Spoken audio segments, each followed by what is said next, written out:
이 야곱이 라반 밑에서 20년을 착취당하고 이용당하다가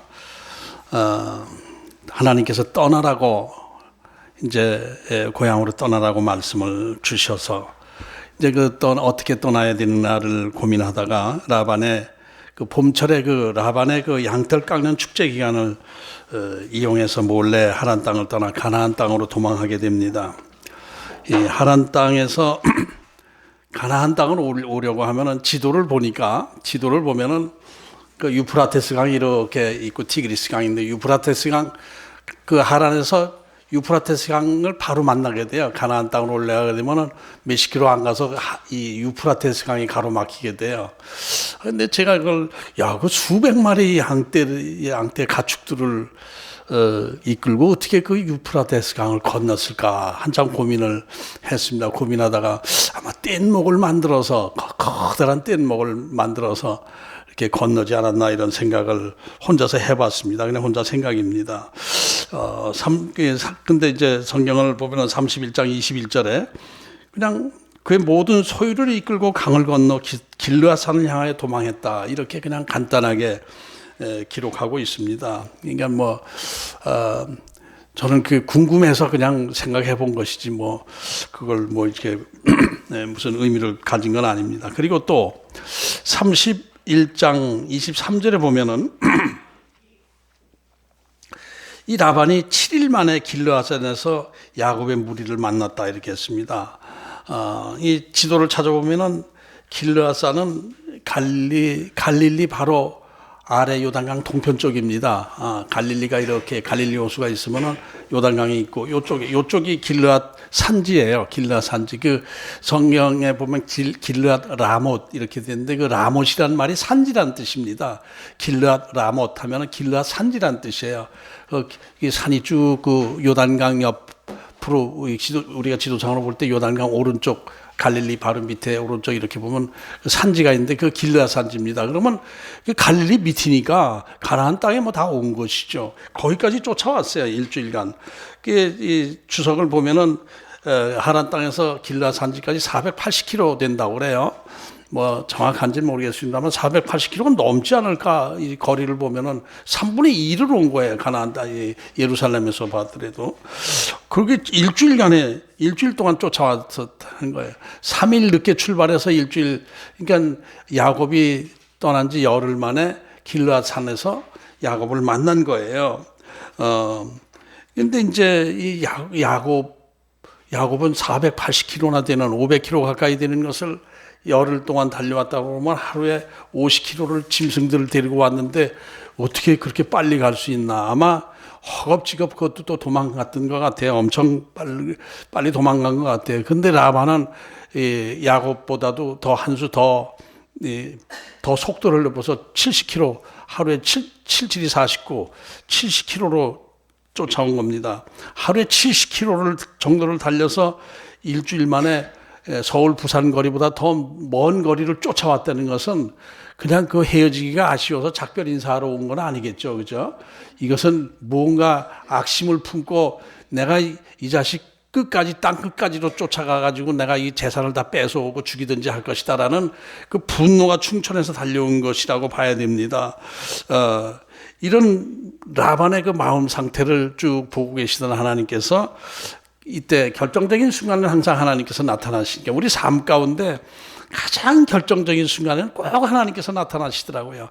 평소에는 계신지 안 계신지 침묵하고 계시다가도 결정적인 순간에는 하나님께서 역사하시는 것을 제가 제 삶 속에서 신앙 속에서 너무 많이 경험을 했기 때문에 하나님을 부인할 수가 없다라는 믿음이 아무리 없는 사람이라도 하나님이 계시는구나, 하나님이 나와 함께 하시는구나 하는 것을 경험한 적이 여러 번 있는데 지금 이때 결정적인 순간에 이렇게 그대로 내버려 두면은 이 야곱의 신상에 문제가 생길 것이다라는 상황이 되니까 하나님께서 라반에게 나타나셔서 말씀을 주시어 책망을 하시는가. 24절에 보면은 야곱에게 선악간에 말하지 말라. 이것은 잘못 따지지 말고 보내주도록 해라. 야곱이 잘못했든 뭐 어떻게 됐든 내가 네 모습을 쭉 봐왔다 이렇게 말씀하시면서 책망하시는 거예요. 그럼에도 불구하고 라반은 이제 거기서 겁을 쫙 먹긴 먹었죠. 그럼에도 불구하고 야곱 앞에 이르러서 야곱을 야단칩니다. 왜 내 딸들은 납치하듯이 그렇게 끌고 도망했는가? 나한테 떠난다고 얘기했다면 네가 뭐 잘못이야? 떠난다고 얘기했으면 내가 잔치 한번 열어주고 축복하면서 보냈을 텐데 왜 도망했냐? 게다가 우리 집안 지켜주시는 드라빔 그 우상 드라빔 신까지 훔쳐가지고 도망가는 그 법이 어디 있느냐? 왜 그런 짓을 했느냐? 이럴 때 라반이 그런 일 없습니다. 이 삼촌 것 소유가 뭐 이 안에서 장막 속에서 조금이라도 나타나면 그 사람은 죽을 것이고 이 삼촌 하라는 대로 하겠습니다. 이렇게 한 거예요. 이 야곱은 모르고 있었죠. 라헬이 드라빔 훔쳐온 걸 모르고 있었죠. 그러니까 라반이 장막을 다 뒤지기 시작하는데 이 라헬이 이제 뭐 낙타 타고 앉아 있으면서 어쩌고 뭐 거짓말하고 그랬는데 그건 뭐 그거보다 더 중요한 것은 하나님이 보호해 주셔서 찾지를 못하게 된 것이죠. 그때 만일 이 라반이 악한 마음이 들어서 내려와 그러고 라헬을 끌어내리고 낙타 그 주머니를 뒤져봤으면 큰일 날 뻔한 거야. 그때 모든 것이 다 뒤집어진 상황인데 하나님께서 지켜주셔서 라반이 아무것도 찾지 못하고 머쓱해져 있어요. 이때 이제 야곱이 삼촌한테 막 강하게 항의를 하면서 몰아붙입니다. 한마디로 이렇게 쭉 설명하면은 20년간 저는 최선을 다해서 삼촌 재산을 불켜놨습니다. 삼촌이 여러 번 뭐 이렇게 계약을 변경시켜 가면서 저에게 손해를 끼치고 뭐 늑대에게 양이 잡혀 먹어도 제가 다 물어내고 이렇게 하면서 밤낮을 가리지 않고 열심히 일해서 삼촌을 부자로 만들어 드렸습니다.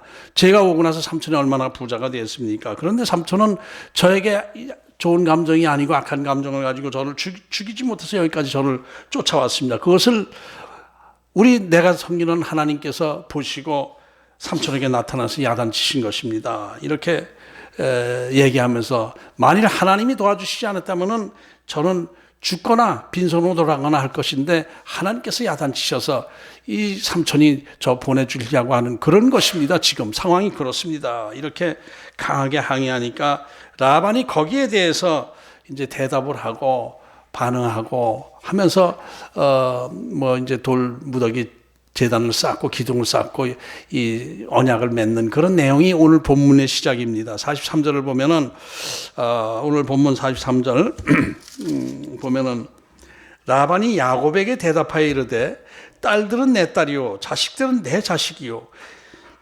양떼는 내 양떼요 내가 보는 것은 다 내 것이라. 내가 오늘 내 딸들과 그들이 낳은 자식들에게 무엇을 하겠느냐. 여기서 지금 라반이 무슨 얘기를 하는 거예요? 지금 다 자기 거라는 거예요. 네가 갖고 있는 거 다 내 거야 이런 얘기를 하는 거예요 지금.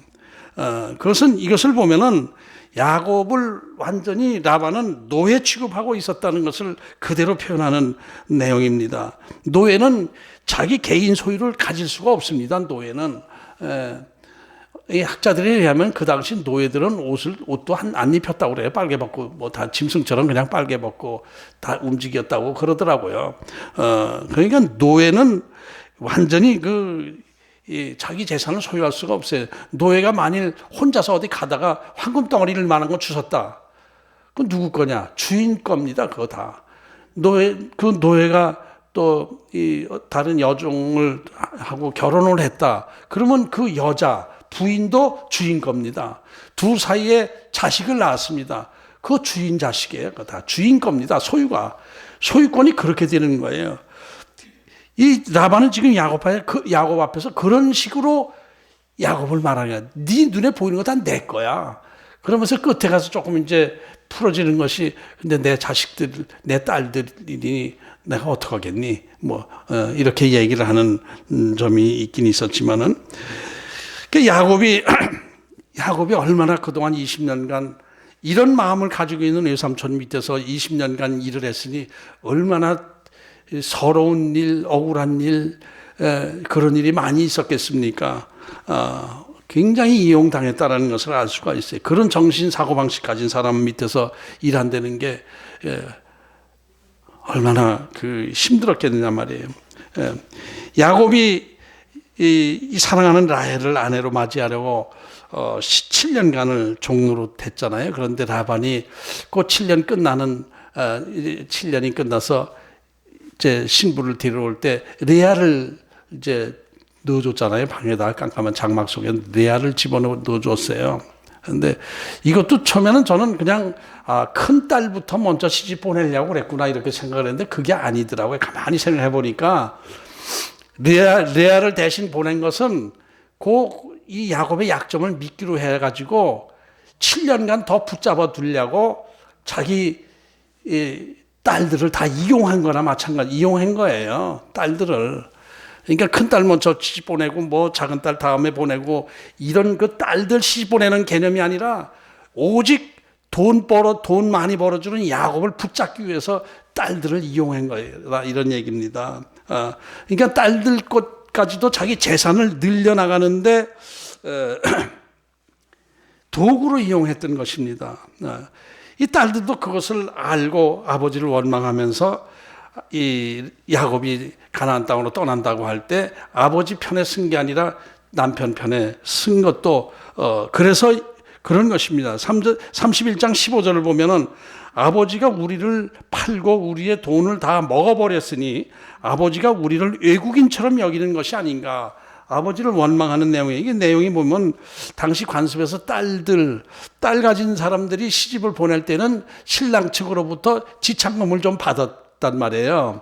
받았는데 그 지참금을 받으면은 그것을 자기가 다 그 부모만 쓰는 것이 아니라 자기 딸 시집 가는 딸에게 얼마를 이렇게 남겨 주어서 보내는 게 관습이었다고 그래요. 그런데 야곱은 뭐 돈을 준 게 아니잖아요. 지참금을 준 게 아니고 노동의 대가로 딸을 얻었으니까 그러면 이제 7년간 노동을 시키고 그랬으면 딸들 시집 갈 때 금은부치라도 좀 해서 보내줘야 되는 것인데 여종 하나씩만 주고 그냥 동전 한 푼 안 준 것 같이 이제 보여져요. 성경에 보니까. 그러니까 딸들이 그 마음의 원망, 우리 시집 가는데 아버지가 뭐 재산 조금 더 안 물려줬다라는 것을 원망하고 있었던 것이죠. 그러다 이제 아버지가 우리를 외국인처럼 여긴 것이다. 외국인이라고 번역했는데 먼저 개역 성경에는 외인 취급했다. 그게 오히려 번역에 맞습니다. 물론 이방인도 포함되지만은 아버지가 우리를 그저 전혀 관심 밖에 있는 낯선 남의 식구처럼 대했다. 딸처럼 대한 것이 아니라 남의 식구처럼 우리를 대하는 의인처럼 대한 것이다. 이 정도로 이 라반은 돈벌이를 목적으로 해서 딸들까지도 이용하는 그런 사람이었다라는 것을 우리가 알 수가 있습니다. 혈육의 정인이 뭐니 그런 것도 없어요. 그 옛날에는 이제 딸들을 이렇게 시집 보낼 때 돈 받고 이렇게 팔아먹고 하는 경우들이 있긴 있었지만은 아주 라반은 철저하게 돈을 벌 목적으로 딸들을 시집 보냈던 것이죠. 그 딸들까지 그렇게 했다면은 야곱에게는 어떻게 했겠습니까? 말할 것도 없죠. 그럼 뭐 사이고 뭐고 뭐 의식 없이 완전히 돈 벌어다 주는 도구로만 생각을 했던 거예요. 이런 상황 속에서 20년간을 이용당하고 자기 고향으로 돌아가는 야곱의 심정이 어땠을까 상상이 충분히 갑니다. 이제 죽으면 죽었지 이 라반 밑에서는 나 더 이상 못하겠다. 죽는 이 형에서한테 죽는 한이 있어도 고향으로 돌아가서 죽겠다 이런 마음을 가졌으리라는 생각이 됩니다. 이제 그때 이제 하나님께서 야곱에게 나타나셔서 베델의 하나님이야 나는 고향으로 가 내가 너와 함께 해줄 거야 이런 말씀을 해주셨으니 얼마나 마음이 뜨거워졌겠습니까? 얼마나 은혜가 됐겠습니까? 하나님은 이렇게 꼭 필요한 순간마다 살아계신 하나님을 보여주고 나타내 보여주시면서 역사에서 그 야곱을 도와주신 거예요. 또 강팍한 라반에게도 나타나셔서 라반을 또 말려주시고 야단치시고 하면서 분위기를 이끌어 가신 분이 하나님이시다라는 것을 알 수가 있는 것이죠. 야곱에게는 하나님이 늘 이렇게 함께 하셔서 기억하시고 지켜주셨습니다. 선택받은 백성, 언약의 백성 아닙니까? 야곱이. 저와 여러분도 언약의 백성입니다. 때로 우리가 힘들고 고단하고 억울한 누명 속에 살고 있을지라도 하나님은 다 보고 계시고 알고 계시고 결정적인 순간에는 반드시 저와 여러분 앞에 나타나셔서 보여주시고 새로운 길을 인도하시고 또 상대방까지도 이렇게 작용을 하셔서 상대방이 내 편이 되게 만드시는 하나님, 이 하나님을 이렇게 생각하면서 마음에 은혜가 너무나 됐습니다. 라반같이 이렇게 좀 부족한 사람에게도 하나님은 이렇게 언약의 백성, 약속의 백성이기 때문에 지켜주시는구나라는 것을 생각하면서 저도 뭐 야곱과 비슷한 줄기세포를 가졌지만은 하나님께서 지켜주실 줄로 믿습니다라는 고백을 하게 되더라고요. 그러니까 이 하나님께서 라반에게 이렇게 말씀을 하시고 그럴 때 이 라반은 그 자기의 꿈에 나타난 그 신이 누구인지는 정확히 몰랐을 거예요. 하나님이 누군지 몰랐어요. 그죠? 믿지 않는 사람들이 교회에 나가는 사람 왜 나가는지 어떤 하나님을 믿는지 잘 모르는 것처럼 이 라반도 야곱이 믿는 하나님, 야곱을 도와주는 그 신이 누군지를 그 정체성을 확실히 알지 못했던 거예요. 그래 이제 그런 상황에서 그렇지만은 하여튼 야곱과 함께 했던 그 하나님이 야곱을 지금 도와주고 계시는구나라고 할 때 그 하나님이 누군지는 잘 몰라도 겁을 덜컥 먹었던 것이죠.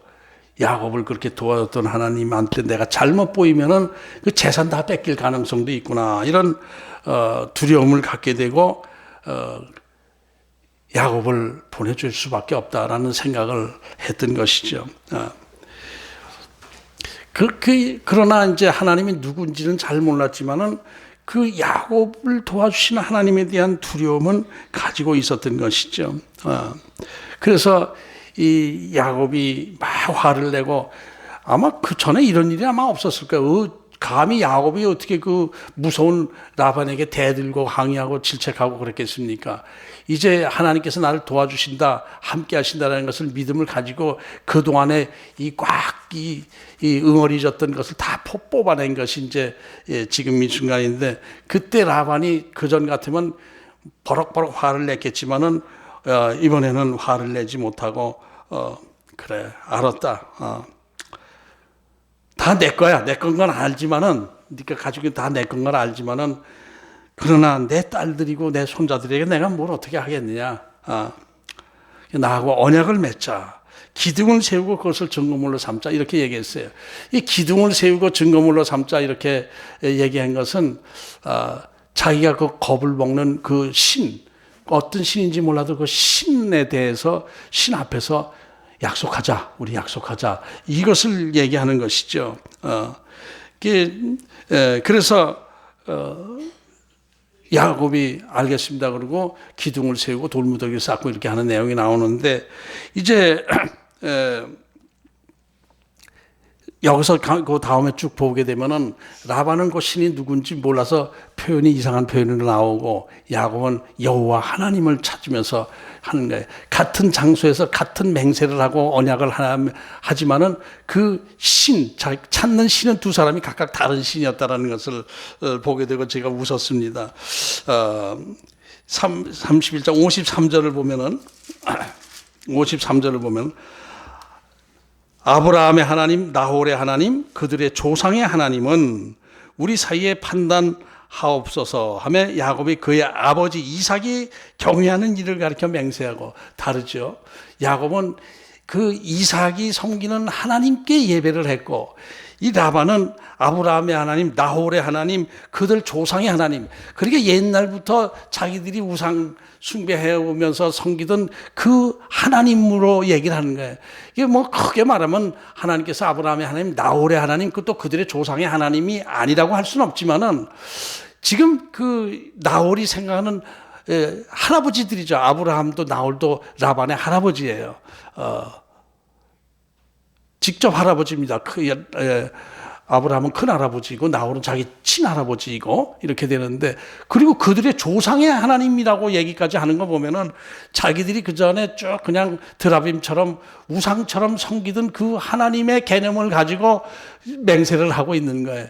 근데 야곱은 이삭이 경외하던 아버지 하나님, 그 아버지가 섬기던 하나님을 얘기를 하면서 여호와라는 표현을 또 했죠. 49절에 보면 또 미스바라 하였으니 이는 그의 말에 우리가 서로 떠나 있을 때 여호와께서 나와 너 사이를 살피시오. 여호와께서, 제가 여러 번 얘기했죠. 여호와라고 표현하는 것은 내가 만난 하나님, 계시된 하나님을 표현하는 것이래요. 지금으로 말하면 예수님 이렇게 얘기하는 거나 마찬가지예요. 예수님 하나님, 성자 하나님을 표현하는 거나 마찬가지예요. 그냥 하나님, 엘로힘 하나님 하면은 일반 보통 명사요, 보통 신을 얘기하는 거예요. 일반 신, 가미가제 뭐 이런 거예요. 그냥 그 신을 얘기하는 거예요. 그러니까 그냥 일반 신을 믿는 것이 아니라 야곱은 하나님, 여호와 하나님, 예수 그리스도를 믿는 그 신앙을 그대로 표현하고 있었던 것이죠. 근데 라반은 그것을 잘 모르니까 우리 할아버지 나홀의 하나님, 우리 그 나홀의 조상들의 하나님께 맹세합니다 이렇게 얘기하는 게, 그동안 이 아브라함이 어디서 살다 왔죠? 저 신할 그쪽에서 우상 섬기던 지역에서 그것을 피해서 하나님의 말씀을 듣고 그것을 피해서 왔단 말이에요. 그러니까 아브라함만 피해온 것이지 그 외에는 다 우상을 섬기고 있었잖아요. 그 하나님께 이 라반은 맹세하고 있었던 것이죠. 근데 하나님은 그것을 바라보고 계셨던 거예요. 자기 꿈에 나타나는 하나님이 누군지 모르고 그랬던 거예요. 여기서 가만히 생각해 보면은 저와 여러분이 믿는 하나님이 누구신가, 그것을 분명히 내가 믿는 하나님 누구신가를 분명히 알아야 돼요. 그죠? 예. 우리 그리스도인들은 살아계신 하나님, 예수 그리스도를 이 땅에 보내신 하나님, 천지 만물을 지으신 하나님, 성부, 성자, 성령, 삼위일체 하나님을 우리는 믿고 있죠. 뭐 너무 기초적인 것이기 때문에 다 알고 계실 거예요. 그러나 가장 기초적인 것을 지금 이 시대 사람들이 몰라요. 내가 믿는 하나님이 어떤 하나님인지 그냥 막연히 추상적으로 그냥 생각하면서 그저 비나이다 식의 신앙을 갖고 있는 그런 사람들이 많이 있거든요. 그렇단 말이에요. 기도하는 것도, 우리의 기도는 예수 그리스도의 보혈의 공로를 의지해서 기도하는 거 아닙니까? 근데 그냥 그런 개념이 없이 그냥 비나이다 신령님께 비나이다 같은 그런 기분으로 그냥 막연한 하나님께 기도하는 경우가 많이 있어요.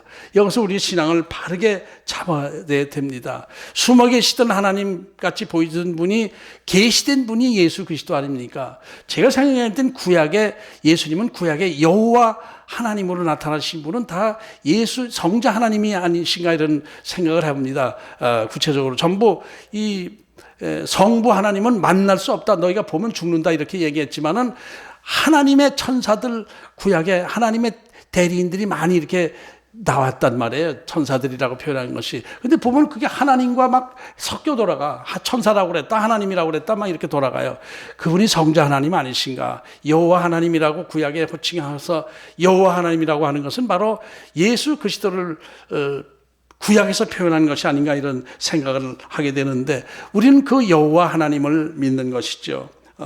막연하게 그냥 추상적인 신을 믿는 것이 아니라 이 땅에 육신의 몸을 입고 이 땅에 오신 그 예수 그리스도, 우리를 구원하시기 위하여 십자가 지시며 고통당하시고 십자가에 달리신 그 예수님을 내 삶의 주인으로 섬기는 거예요. 그 예수님은 부활하셔서 우리에게 부활의 생명을 주셨단 말입니다. 우리에게 부활의 생명을 주신 거예요. 그것을 나를 구원하신 예수님이다라는 것을 마음으로 영접하고 받아들이면은 그것을 예수님을 영접했다라고 하고 그것을 거듭났다라고 하는 것이죠. 예수님을 영접했다라고 하는 것은 뭐예요? 우리 안에는 그동안에 사탄의 지배 아래 있었죠. 내 생각이라는 테두리 안에서 사탄의 지배를 받으면서 살아가고 있었는데, 그 사탄을 내쫓고 예수 그리스도의 영을 우리가 영접한 거예요. 내 생명의 주인이 된 거죠. 이걸 거듭났다라고 합니다. 거듭났다. 다시 태어난 겁니다. 완전히 새로워진 모습으로 다시 태어난 거예요. 근데 새로운 모습으로 태어났다라고 하지만은 많은 사람들이 실제적으로, 내가 정말 뭐 얼마나 새로워졌나. 새로워지지 잘 않잖아요. 여러분 정말 새 것으로 바뀌셨습니까? 예수님 영접하면서? 정말 아닌 것 같잖아요. 아닌 것 같아요. 저도 그 문제를 한참 생각을 해봤습니다. 거듭났다, 새로워졌다라고 하지만은 나는 뭐 그냥, 그저 이제 주님께 영광 돌리며 주님 앞에 순종하며 말씀에 순종하며 주님 안에서 열심히 충성하며 살겠습니다. 이렇게 고백했을 뿐이지 여전히 아까 집사님 기도하실 때처럼 무지무지하게 많은 죄를 지으면서 살고 있어요. 그게 뭐 이렇게 새로워진 것인가? 이것을 생각을 해봤습니다. 그런데 그럼 말장난하는 것인가? 거듭났다는 것은 말장난인가? 아니에요. 진짜 우리는 거듭난 거 새로워진 거예요. 왜 그러냐면은 영이 새로워진 거예요. 육신은 그대로예요. 옛날 육신 그대로인데 영이 바뀐 거예요. 영이 완전히 딴 제품으로 조금 이제 낡아져 가지고 좀 새 것으로 교체한 것이 아니라 완전히 수리한 것이 아니라 완전히 교체된 것입니다. 새 영으로 새 영이 된 것이에요. 그러니까 삼위일체 하나님이 내 안에 주인으로 딱 들어와셨기 때문에 그 다음부터 내 영의 주인이 생명의 원천이 바뀌어진 것입니다. 근데 우리가 그 영적인 감각이 좀 둔하고 이성적인 감각이 앞서 있기 때문에 그것을 느끼지 못해요. 그런데 내 이성적인 감각을 자꾸 죽여나가고 내려놓고 빈 마음으로 하나님을 바라보게 될 때는 새로워진 내 모습이 하나님과 교통하게 되는 것이죠. 우리가 죄를 가지고 죄의 상태에서는 하나님과 교통할 수 없지 않습니까? 그러니까 우리가 기도할 때 완전히 회개하고 새로운 영으로 깨끗해진 상태에서, 영이 깨끗해진 상태에서 하나님을 바라볼 때에 하나님의 음성을 들을 수가 있고 하나님과 교통할 수 있는 거예요.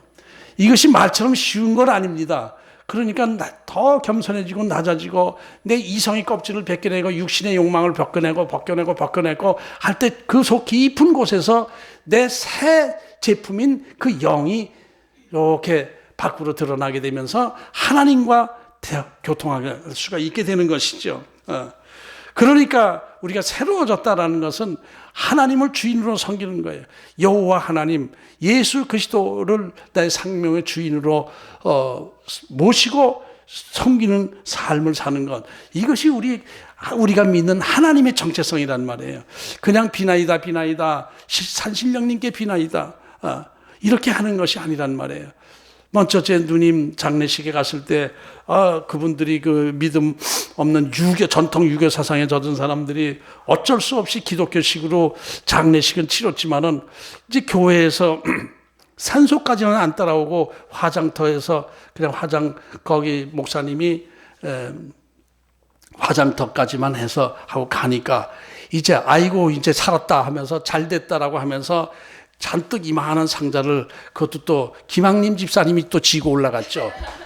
뭐냐면 그 재물인데 재물을 잔뜩 해가지고 이걸 지고 올라가가지고 딱 가니까 그 산소에다가 제사상을 차려놓는 거예요. 그리고 뭐 어쩔 그 일하는 사람하고 딱 봐서 옥신각신을 해. 그래서 왜 그러냐고 그랬더니 요거다 방향을 이렇게 틀면 산신님이 이렇게 딱 직접 다이렉트로 연결이 되는데 이렇게 되면 산신님이 가려진다는 거예요, 이게. 그러고 있더라고요. 그래서 아니 그동안 하나님 앞에 지금 예배드리고 하나님 품에 가 계신 누님을 어디 산신령이 이제 뭐 도움을 받으려고 그러냐고 버럭 해가지고 안 됩니다. 이게 제가 기도하는 것으로 마치십시다. 그러고 그냥 앞에 나가서 기도를 크게 그냥 했더니 조카들이 그렇게 좋아하는 게 엄마가 너무 기뻐하실 거라고.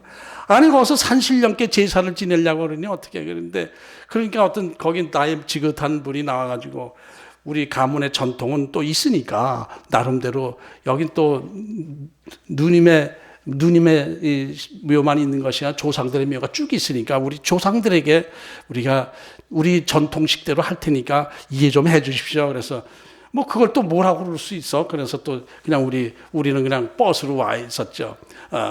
그러니까 이 신이 뭔지를 몰라요. 신이 뭔지. 누군지 어떤 신인지 모르고 있는 거예요. 그러니까 그 장례식 때 우리는 하나님께 예배를 드렸지만 저 사람들은 산신령께 비나이다 하고 그렇게 했던 게 같은 자리에서 이게 지금 라반과 그런 처지가 있던 것이죠.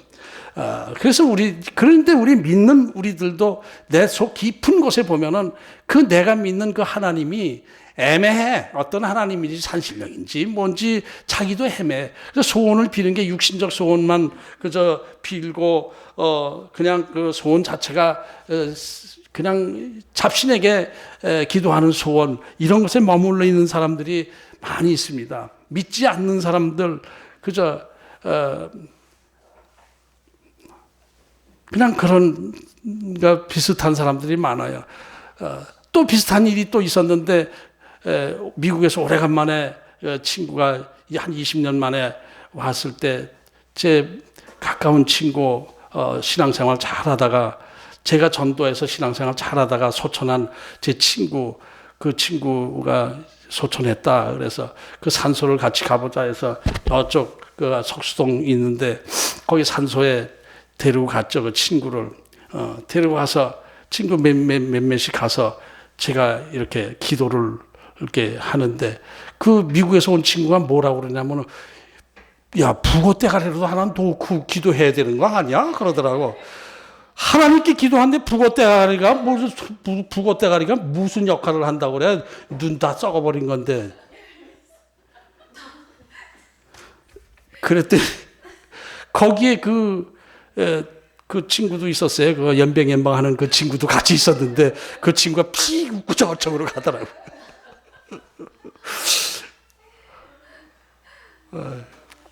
그러니까 이 하나님에 대한 귀신은 믿어요. 믿지 않는 사람들이 귀신의 개념은 철저해요. 우리보다 더 귀신에 대한 개념이 더 철저해요.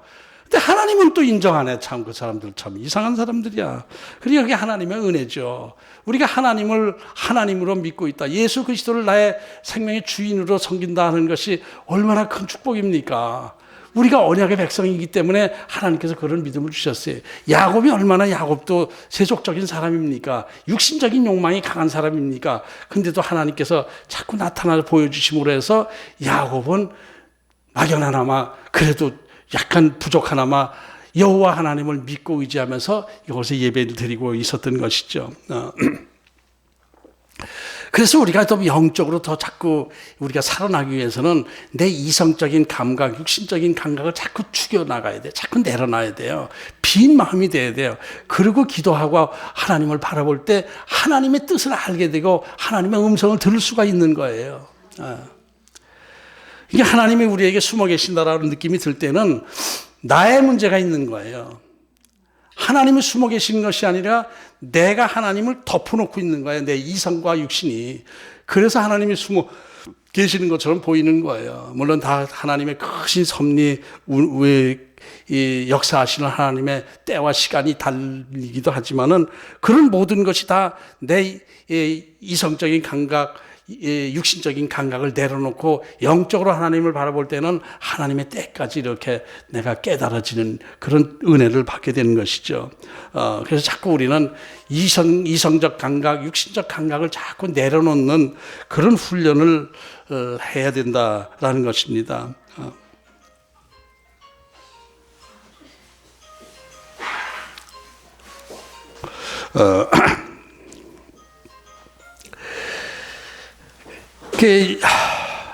이제 하나님께서는 야곱에게 베델에서 나타나 보여주셨고 20년 전에 그리고 나 또 20년 후에 나 그 베델에서 너에게 보여줬던 그 하나님이 나야. 이제 떠나 고향으로 떠나 이렇게 하셨어요. 나는 20년 전에 뭐라고 그랬죠?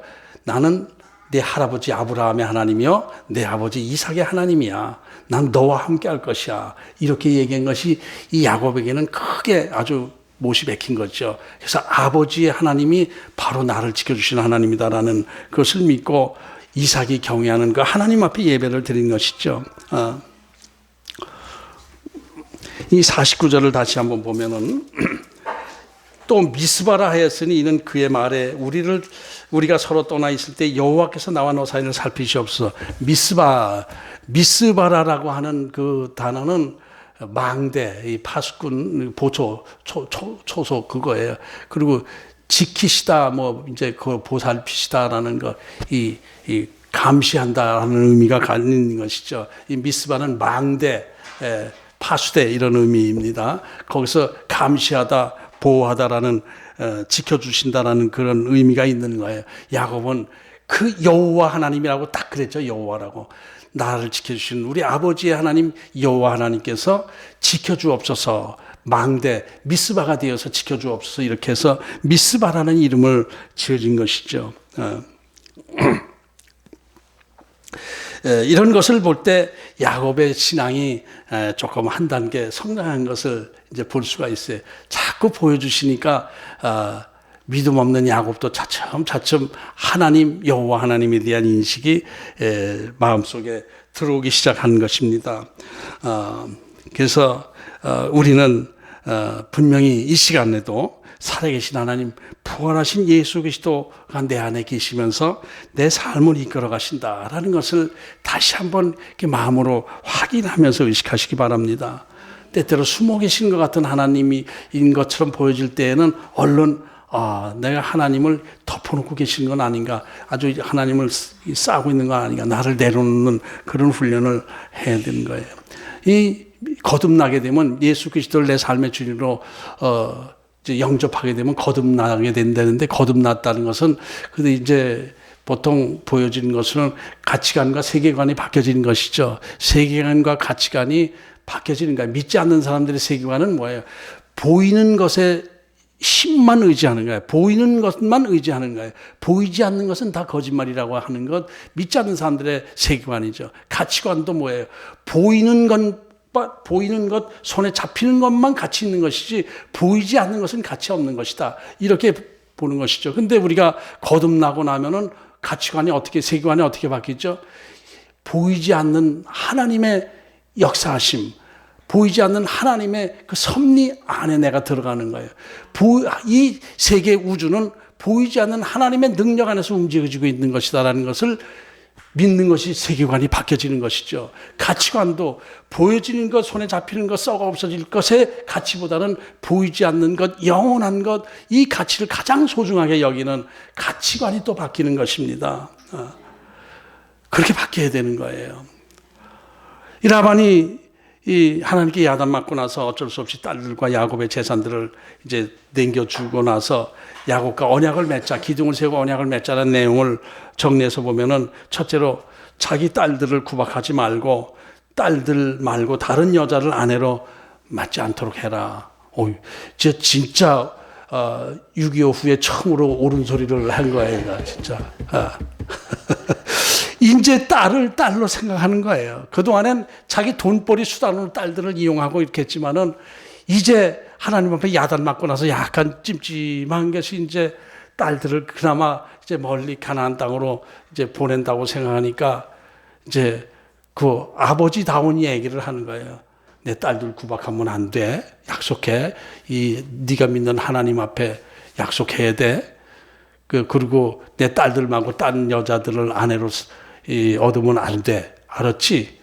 약속해. 그렇게 얘기한 거예요. 제대로 된 얘기예요. 아마 그전 같으면, 야, 돈벌이가 된다면 막 다른 아내들 얻고 막 그래. 돈벌이에 도움이 된다면, 그렇게 생각했던 라반이 내 딸들 구박하지 말고, 또 딴 여자 얻지 말고 내 딸들만 사랑하고 가정을 이끌어 나가 줬으면 좋겠다. 약속할 수 있어? 하겠습니다. 이렇게 된 것이죠.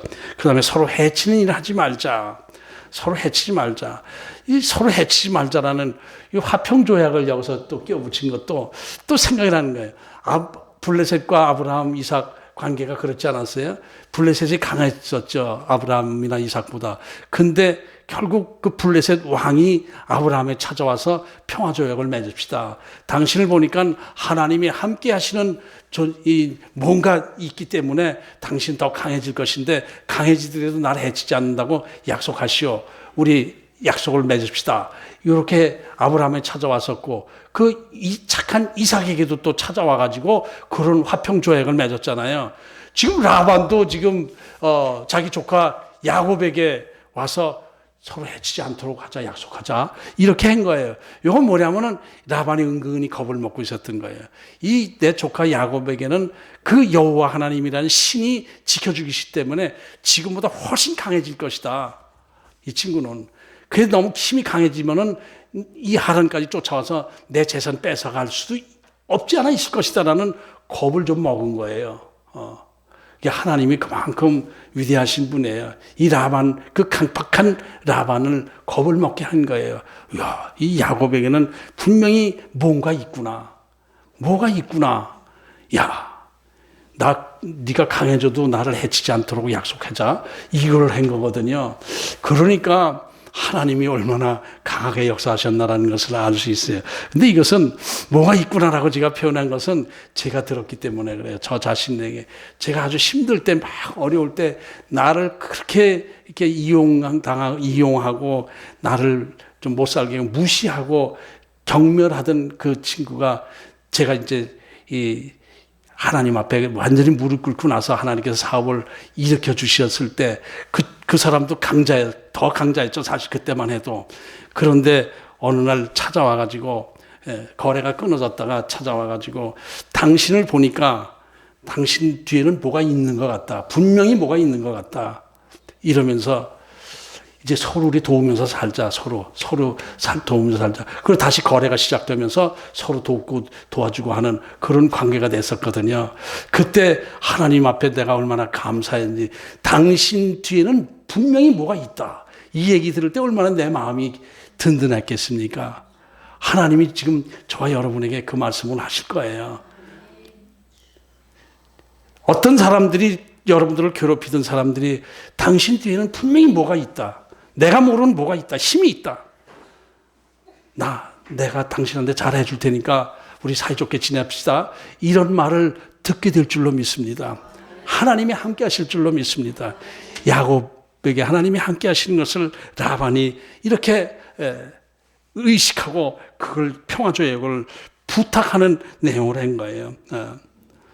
저 자신이 실제로 하나님이 함께 하실 때 주위에서 저를 그렇게 표현한 그런 걸 아마 들었을 거예요.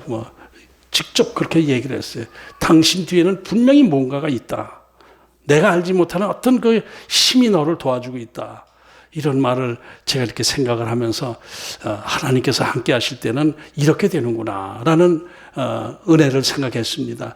라반은 하나님의 은혜로 이렇게, 야곱은 하나님의 은혜로 그 진짜 이 지독한 사람 라반을 굴복시키고 화평조약을 맺고 각각 고향으로 헤어져서 돌무더기 제단을 쌓고 각각 고향으로 돌아가는 내용, 여기까지가 이제 31장의 내용입니다.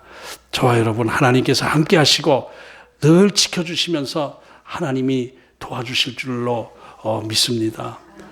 하나님을 진짜 하나님으로 섬길 때, 예수 그리스도를 나의 생명의 주인으로 섬길 때 그런 역사가 일어날 줄로 믿습니다. 기도하겠습니다.